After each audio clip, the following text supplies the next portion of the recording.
You're listening to the Impact Implosion on the Angry Marks Podcast Network.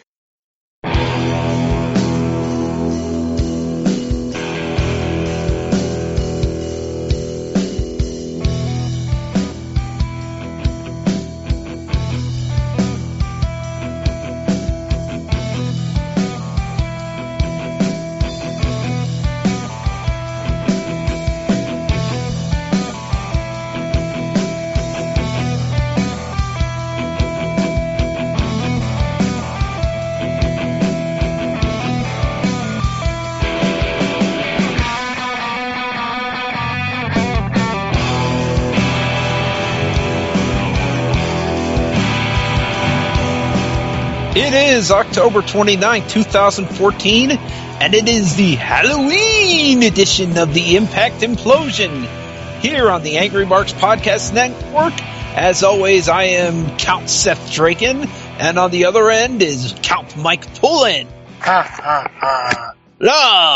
Yeah, we have one bit of news to talk about this week, and that's Kurt Angle might have re-signed with TNA. Yeah, so he says. Well, if the company's still alive, he might. Let's get to Impact, because there wasn't much other than that. Yep. First of all, we start with Mike Tenay putting over tonight's main event, which will be a rematch for the world title. And then we have a tournament semifinal with the New Nation, who get jobber entrances, versus the X Division stars Low Ki and Samoa Joe. You can kind of guess which team is going to win this match. It's a good match, though. It was a good match. What good spots were there? The double stomp spot where Joe... Oh, yeah. Kenny King was going for the pin, and then to break it up, he just double stomps him. Or the Kenny King going to hit Samoa Joe in the corner and gets interrupted by Low Ki with a drop kick. But other than that, the TNA kept talking about how their world title replica is $299. $299. Yeah, that's always good. I just charged it $300 for a belt. You could charge $400 for the company. I'm probably about worth that much at this point. I know. Samoa Joe and Low Ki win. He hit the Kikina clutch on Kenny King, and he tapped out. And by the way, a few other things. Taz talking about how our tag division is on fire. You want to make up tag teams to get to 8. It's not on fire. And today called the Hardy Boys the Hardy Brothers. And I was like, you couldn't call them the Hardy Boys anymore? Did WWE be like, no, you can't call them Hardy Boys anymore? They're not boys, they're men. No, we got that shit. Anyways, we saw Bobby Roode taping up his wrists. Undertaker must be nearby. Then here comes Bob. He's the new king of hardcore, he is. Yep, I am the new king of hardcore, and then calls down his brother Magnus. Yes, and they cut a promo. Yep, they're saying that we're not brothers by blood, but we're brothers by blood. We spilt. Boo. I actually kind of like that. So, and he rants on all the part-timers and new guys alike, saying it doesn't matter who gets in their way because he's the guy that breaks glass ceilings. It's their time now. Here comes Devon. And Bram wonders how his world title reign would have been if he was brutal back then. Probably a lot better than it turned out to be. Yeah. And now comes Devon, who tells him to shut the hell up. And they said, I would have beaten you, Bram, if Magnus didn't interfere. So. Wah. And Devon is like, nobody here believes what you are talking about. And I'm like, I believe it. So, because Bully Ray is not under contract anymore, and he wouldn't show up, Devon had to go get Tommy Dreamer instead.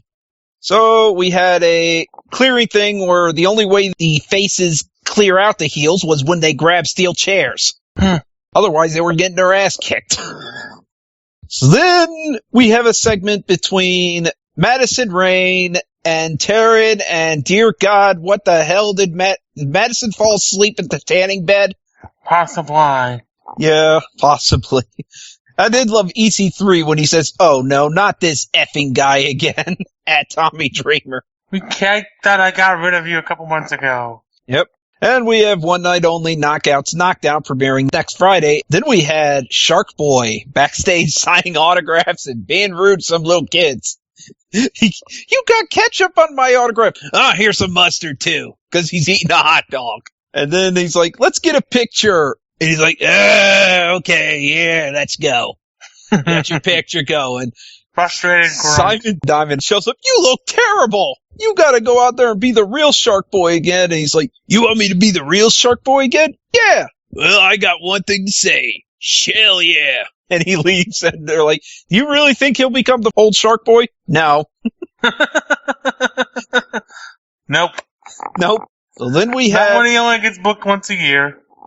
I know. But I do love this new Shark Boy. That was funny. But Madison Rayne and Taryn Terrell versus the Beautiful People. You know, there's only one knockout I give a crap about, and her name and her initials are TT. And obviously she's the one that gets beaten because Madison Rayne turns heel. Yay. Beats her up, and then Madison leaves her to get pinned. And today apparently hates those annoying dentists on The Amazing Race. Wonder what happened to today. Did he find out he had some cavities? He couldn't get in to see Isaac Yankem. No, he did see Isaac Yankem. Open wide. It was a terrible experience. And then we had our next tag And he team. had Don West in there to call it all. He's drilling your teeth. Then we had the Hardys versus EC3 and Tyrus, and Matt Hardy pie faces him, but it looks like he's telling EC3 to smell his fingers. This was not good. No, it was not. The finish was freaking horrible because Tyrus is out of position.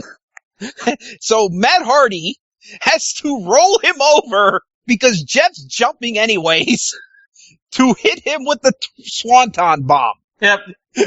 That was freaking ridiculous. And EC3 still technically undefeated because he did not take the fall in the match. Yeah, and he's pissed at him for losing.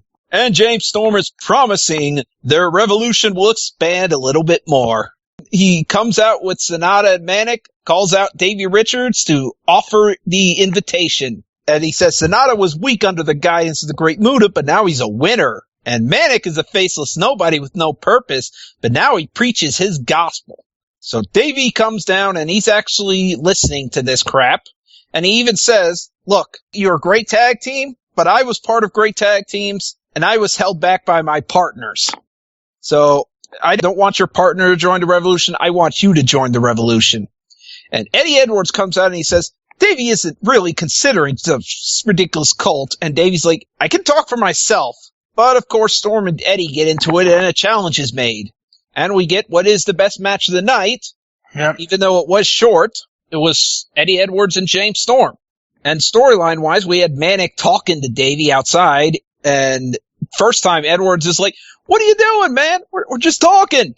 And then the second time he hits him on the outside with a baseball slide, and Davey takes exception to that. And of course, while this is all going on, James Storm is in the ring getting ready for a last call super kick.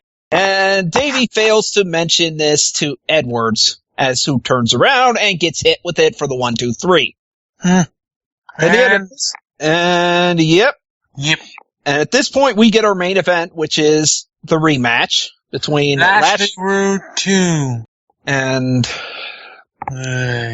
well, the crowd was thinking this was awesome. It wasn't. I'm sorry, crowd. You got this one wrong. First of all, there were 2 spots where Angle went down.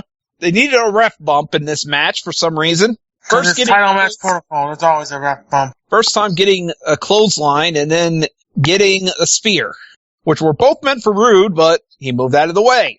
Lashley takes a cheap shot. Well, actually, he goes outside first, and he spears a camera guy. Yes! The camera guy had it coming. Who was sitting perfectly there, ready for the spot. Well, at least he's got better timing than most indie guys I see. I know. Or freaking Tyrus. He's got better timing than Tyrus did. So then another referee comes out, misses the first time, and then Lashley starts low blowing, goes for the hit him with the belt, freaking punches out the ref. then hits him with the belt, tells him to get in there, Angle to roll in there and pin him, and count the pin. They only gets 2, and this is where the crowd starts yelling, "This is awesome." A 2 count. This is awesome. A 2 count from a belt shot. This is awesome, apparently. So then we had a Rude Bomb attempt, which was reversed. Tried to drop down tried to get him on a roll up. Let Rude sits on him and gets a lucky victory. And that's how there's Rude's big title win. Yep. A fluke victory. A complete fluke victory. Fantastic. Fan-freaking-tastic. This was such a disappointment. I'm gonna have to give this show a C. Yeah, that's about right. I wanted to give this show something better. Come on, main event. I would have given this a B if the main event was worth a sniff. But it wasn't. Yeah. So, yeah, that's it for Impact Implosion. Honestly, I doubt this show's gonna do any good in the ratings. The, Impact, because the World Series was on. Yeah. And it was a Game 7, so, yeah. You have anything to sell? No, not this week. Well, I did write the Plan 9 from Outer Space induction. It is up on the website. And that is it. And so, Miley, I think it is time for a walk. We'll talk to you next week, folks. See ya.